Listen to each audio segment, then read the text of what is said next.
Keberadaan layanan keuangan digital yang makin meluas akhirnya memunculkan keuangan digital atau fintech yang berlandaskan prinsip syariah. Hal tersebut tentu akan berpengaruh secara dua arah, yaitu melancarkan kegiatan nasabah dan lembaga keuangan syariah formal layaknya perbankan syariah, serta industri keuangan syariah lainnya secara positif. Perkembangan fintech sendiri memiliki beragam tantangan yang akan kita bahas pada kesempatan ini. Sebelum kita membahas perkembangannya, di Indonesia, fintech sendiri secara aktif diawasi oleh Otoritas Jasa Keuangan atau OJK yang diatur dalam Peraturan Otoritas Jasa Keuangan Nomor 77 Tahun 2016. Selain itu, fintech menyediakan bermacam-macam barang dan jasa untuk masyarakat umum. Namun, Bank Sentral mengelompokkan menjadi 5.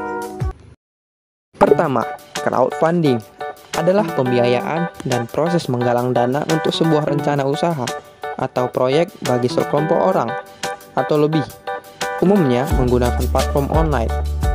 Kedua, peer-to-peer lending, yakni pinjaman berpokok pada hutang antara individu yang menghubungkan kreditur dan debitur menggunakan platform yang disediakan perusahaan. Ketiga, market aggregator fintech. Pada bagian ini, sebagai pembeda dari macam-macam efek yang menghimpun data keuangan sebagai acuan nasabah.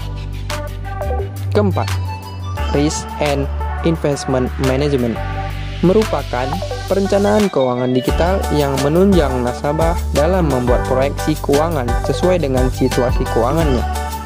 Kelima, mobile payment atau online banking merupakan transaksi keuangan seperti membayar tagihan rutin, pengiriman dana, membayar belanja di gerai online, informasi saldo rekening, dan perubahannya.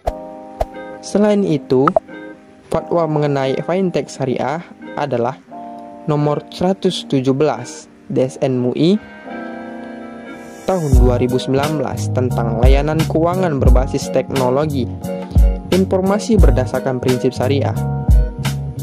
Aturan tersebut menjelaskan bahwa operasional fintech syariah dilarang berbenturan dengan norma-norma Islam, seperti adanya riba, horor atau ketidakjelasan akad, maisir atau ketidakjelasan tujuan, tadlis atau tidak transparan atau buram, daror, mencelakakan orang lain, zulm, ketidakadilan secara pihak, dan haram.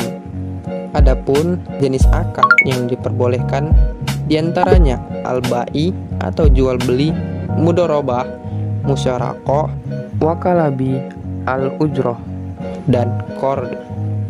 Selanjutnya, perkembangan fintech syariah di Indonesia melibatkan berbagai tantangan seperti perizinan dan modal minimum yang dibutuhkan untuk mendirikan fintech syariah.